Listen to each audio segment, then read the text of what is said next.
Hey there folks, my name is Luke. Welcome to this episode of the Outdoor Gear Review. Now today, on my back, I have the Sting Pack from Sabra Gear 360 time. What would you all say if I happened to tell you that this was one of my favorite 3-day assault packs of all time?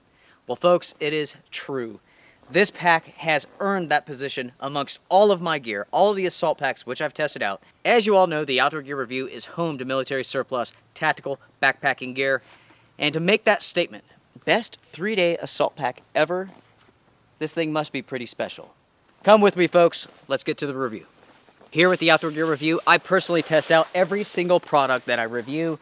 I put it through its paces, and I do it all in a way that you guys get to see those products being used and tested out. I will never do a mailbox review, and essentially that's where you get the package in the mail and you go outside and film a video. When it comes to the bigger products that I review, such as backpacks and tents and so on, I always share my review process with you all so you guys can see the products in action. That's so important. There's so many channels out there doing gear reviews these days, and they are not created equal. So with this pack here, you guys have seen this in an overnight adventure. What was that called? Into the backcountry, something like that. That was one of the very first trips that I've done with this pack, and it absolutely blew me away. You know, something to think about is that there's so many 3-day assault packs out on the market. I mean, there are a dime a dozen. You have military packs. You also have civilian grade packs. They are not all created equal. And the truth is, most of them are complete junk. It is on that rare occasion, like with this pack right here, that you actually find one that fits all the criteria for a great backpack. You know, not only a great military grade backpack, tactical backpack, but a great backpack in general. With the Sting Pack, it checks off every single box. It really does. Before jumping to the stats and ultimately the review, let's take a look at this pack in detail. The first thing that you will notice is that it is coyote brown in color, and it's a great looking pack. The next thing that you will notice is that it is covered in PALS webbing, which has all sorts of pouches attached to it. Here, and also on the waist belt, I have 2 of these pouches attached. It should be mentioned here with these 2 pouches on the front and on the waist belt that these do cost extra. I will touch upon those in just a moment. So this is the Sting Pack. So starting right here on top, you have the grab handle. Sliding the pack back, you come to this point right here. You have this 2-way zipper. These are YKK zippers. Very big, very strong, very smooth. It is with these zippers here that you can open up this pack, exposing all the contents and all of the usable space within this pack. Now, if you were to remove these pouches here from the front, what you would have is just tons and tons of webbing all the way down. There are no zippered pockets on the front of this pack, but you can easily alter that with these here. Before flipping the pack over, you have this compression strap right here, which goes along the body of the pack. So you can attach all sorts of gear anywhere that you want to. As you can see, I have a Spartan tool, hatchet, and I even have my knife, all attached to the outside of this pack. Flipping the pack over, you have that compression strap, PALS webbing, you have a hydration stretchy pocket, which can handle very large size water bottles. On the other side of the pack, you have the exact same features. So taking a look at the bottom of the pack, you have gear attachment points here, and you have 2 compression straps at the bottom with tons and tons of leeway. So you can attach a tent on the bottom, a sleeping pad on the bottom, whatever you want. These buckles, and all of the buckles, are ITW Nexus buckles. Excellent quality. Grabbing the pack and flipping it around. So as you can see here, you have the harness system. This features all of the adjustments which you would want. Load lifters, sternum strap. You have numerous ways to clip on additional gear if you need to. Pulling those aside, you can see that the backing here is flat. Down at the bottom, you have a large section of padding for the lumbar. And this is incredibly comfortable. This gives you good separation from the pack here so you can get some ventilation going on. Now going down to the waist belt, you can purchase this pack with it or without it. With it, there is an additional cost. As you can see, I have these pouches on here and another one on the other side. Again, ITW Nexus buckles, excellent quality. Very easily adjustable, simply pull away from you. Super simple when it comes to adjustments. When it comes to tactical packs, This is my favorite way to adjust them. You do have 2 rows of webbing here, so you can attach any sort of pouches that you want to. You can use those from Sabra gear or from elsewhere. Now let's take a look at the inside of this pack. Let's open this bad boy up. First off, check this out. Look at how wide this thing opens. So as you can see here, this is the lid, laying that down. On the inside of the lid, you have 2 zippered pockets. Very good size. They offer you a lot of space.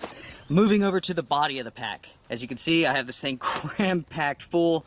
I actually have numerous tents inside of this. This is the Nemo Tonto Shield tent. This is a military tent made for the government. That's the fly. And also, I have one of the best 4-season tents ever made. All I have to do is point at that, and you should understand what I'm talking about. So with all the gear removed, let's take a look here. So up here at the top, you have 2 rings so you can attach hydration bladders and so on. You have this zipper here to give access to the frame sheet. What you have here is some plastic, and you also have a frame pole right here in the middle. Hydration sleeve, gear sleeve, and folks, that's it. There's nothing else to this pack. Now, as I mentioned before, this is hydration compatible. You could stick the hose out of either side. So we've taken a look at the pack, we've gone over the features. Let's talk about pouches and stats real quick. When it comes to the cost of this pack, you were looking at $220 without any of the pouches or the waist belt. You can add the waist belt and the price will be $265. Let's say you have another Sabra pack and you need a waist belt, you could purchase those for roughly 45 bucks. With these 2 front-facing pouches, these are combat pouches. They offer you 3 liters of capacity each. They run $40, 6.2 inches high, 9.5 inches wide, and 3 inches deep. 500D Kedora, number 10 YKK zippers, and they can easily hold a lot of gear. On the inside, you have a clip for keys or whatever else. Looking at the pouches on the waist belt, these are quick pouches. They cost 25 bucks. They feature number 8 YKK zippers. They are made from 500D Kedora. And when it comes to the measurements, you're looking at 6 inches by 6 inches. Roughly 1.5 inches, 2 inches deep, something like that. Large enough to carry and conceal your handgun.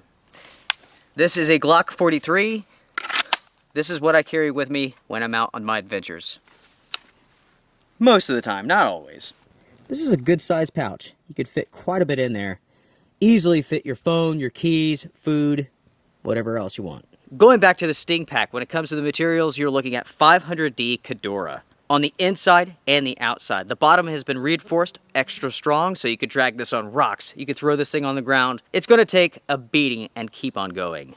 The pack offers you 31 liters of space, which is roughly 1,900 cubic inches. They are made in Israel, and when it comes to the dimensions, you are looking at 54 inches high, 28 inches wide, and offers you 20 inches of depth. With the waist belt, this pack was designed to handle 35 pounds. Without the waist belt, it was designed to handle roughly 20. Since we've taken a look at the pack, the pouches, and so on, let's move to the review.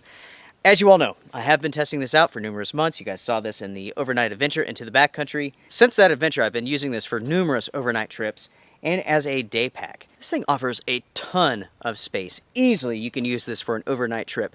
Not so much a winter trip. If you're going to do a wintertime trip, you will have to mount your sleeping bag on the outside. Something's got to go on the outside. 31 liters is not a whole lot of space. You know, the one thing about this pack is that it seems bigger than 31 liters.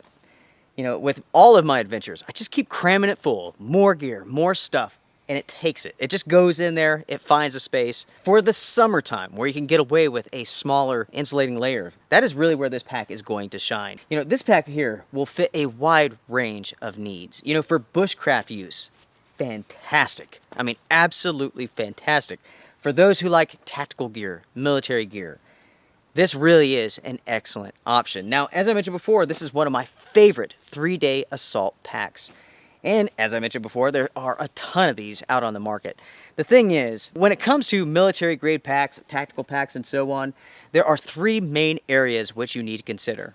Size, durability, comfort. Most packs out on the market will fail in one of those categories. They will come up short. With this pack here, it doesn't come up short at all. At all. I mean, you have the 31 liters, you have the pals webbing, you can add more to it, right?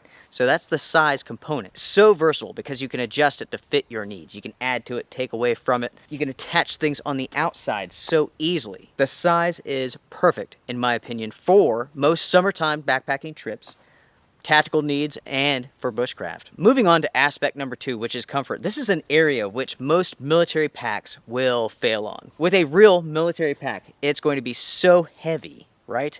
Because of the materials, the quality is going to be so good, so overly built, that it's going to be uncomfortable. Then you have the civilian side, where the materials are less, the pack is more comfortable, but it's not as durable. With this pack here, it finds the balance, the proper balance. The handling, the comfort is fantastic. You can use this for any trip. Because of the way this pack is designed, it really does fit well on your back. You can pull it nice and tight. It has the load lifters. It really does become a part of you, and that's very important, especially when you're going up a very steep mountain. The weight of the pack isn't pulling away from you, and that is the case with many military packs. I'm glad to tell you that with my testing, I've thoroughly enjoyed carrying this pack. It's extremely comfortable. And then, of course, you have the durability aspect, the 500D Kadura, the YKK zippers, ITW Nexus buckles. It's the best of the best. Going back to the handling of this pack, my average loadout is roughly 32 pounds. Fantastic. It handles it with ease. I highly recommend the waist belt. It's a good investment. Get the waist belt. You will want it. I mean, it fits so good around your hips. It pulls everything together. If you're using the pack for weights under 20 pounds, you don't need the waist belt, in my opinion. You can take it off, leave it at the house. Moving on with the review, the pack is really well thought out. I mean, you have the large compression straps on the bottom of the pack so you can attach more gear.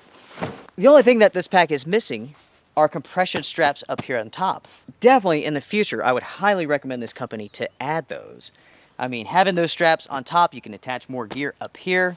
That's always needed. That's always a fantastic feature in military packs. Sabra gear, I highly recommend adding that in the future. Now, when it comes to the pouches which came on this pack, they are awesome. I really do like this setup here. It looks good. It's extremely functional. I like these pouches. I do recommend them as well. I do have one issue. This is what I want you guys to focus on, the hip pockets. Here and here. So in this pocket here, I have my handgun. Check this out. Opens up easily. Let's zip it back. That is an issue right there. It requires 2 hands to zipper that shut. That can be a pain if you're walking around and you're holding a bunch of stuff in your hands. Like if you have your map, you have your compass, you pull it out and you're trying to shut this, you will definitely have to use your other hand to zipper that shut. It's a small con. It is a con. I've actually been in that situation where I'm out on the trail, I'm trying to read my map, trying to figure out where I'm at, you know, and it's like I usually have more stuff than just my compass in these pockets. Anytime that I open a pocket, I immediately shut it. So I have my hands full, I'm looking, I'm trying to shut this thing, and it just doesn't work. You have to wad up your map, crumple it up to zipper it shut. I would like to see those zippers become a little bit smoother in the future. It's not a deal breaker by any means, but I have to mention it. All right, so moving on with the review here, let's talk about price. For this price, with all the pouches and so on, I think the value is very good. You can easily go out and buy a 3-day assault pack, which costs way more than this. At the same time, you could definitely find those which are much cheaper. Now, of course, you go cheaper, the quality goes down. It really depends on what you need, on what you like. Everybody gets to make their own decisions in this world, so it really is up to you. In my opinion, it's a fantastic setup. As mentioned before, it looks good. But more importantly, it's usable, it's adaptable, it's versatile, and it's comfortable. It's comfortable. So everyone, there you have it. That is my review for the Sting Pack from Sabra Gear. You know, this is one of those rare military-grade products that actually hits all the important criterias. Size, comfort, durability, versatility, price, and so on. That is why I can make the claim that this is the best 3-day assault pack that I've ever used. You have all of this space. You can easily attach more. You have the compression straps. There's room for improvement, yes, but that's true with all products. I would love to see, again, more than anything, straps up here on top. That would be really, really nice. Very important, actually. primarily my testing with this pack has been during the winter months. So oftentimes I'm having to go a little bit slower because I'm having to worry about sweating. So I really can't comment much on how good the ventilation is during the hottest part of the summer. That will be determined into the future. So if you guys ever have any questions about that, just email me. I'll let you know. Of course, if I have any issues with this pack going into the future, I will do a follow-up video. But as it stands now, I'm super impressed. With Sabra gear, I've never actually heard of this company before. So when they contacted me to do a review, I took a look at the pack and I was like, you know what? That looks pretty interesting, actually. Yes, I would like to see it. So they sent this in, and I have to say that I really, really do like it. I really do. Going into a little bit more detail about the adventures that I've taken with this pack. You know, I've hiked into the backcountry with it, overnight trips, you guys saw that. I went out for a day hike with this pack. There was a slight chance of rain, and luckily I was like, you know what, I have my camera gear and stuff with me. Might as well bring a pack liner just in case. I mean, this pack isn't waterproof by any means. Thank God I brought a pack liner for this pack because it poured for hours. I was able to keep all of my gear dry. I wasn't able to film anything at all. That was a miserable trip. But I tell you what, this pack handled it with no issues. It's handled the snow and the ice with no issues. It's well thought out. Well thought out. So folks, that's it. That's the review. Trail tested, backcountry tested. Not a mailbox review by any means. If you guys have any questions, let me know. Strength and honor. Bye, guys.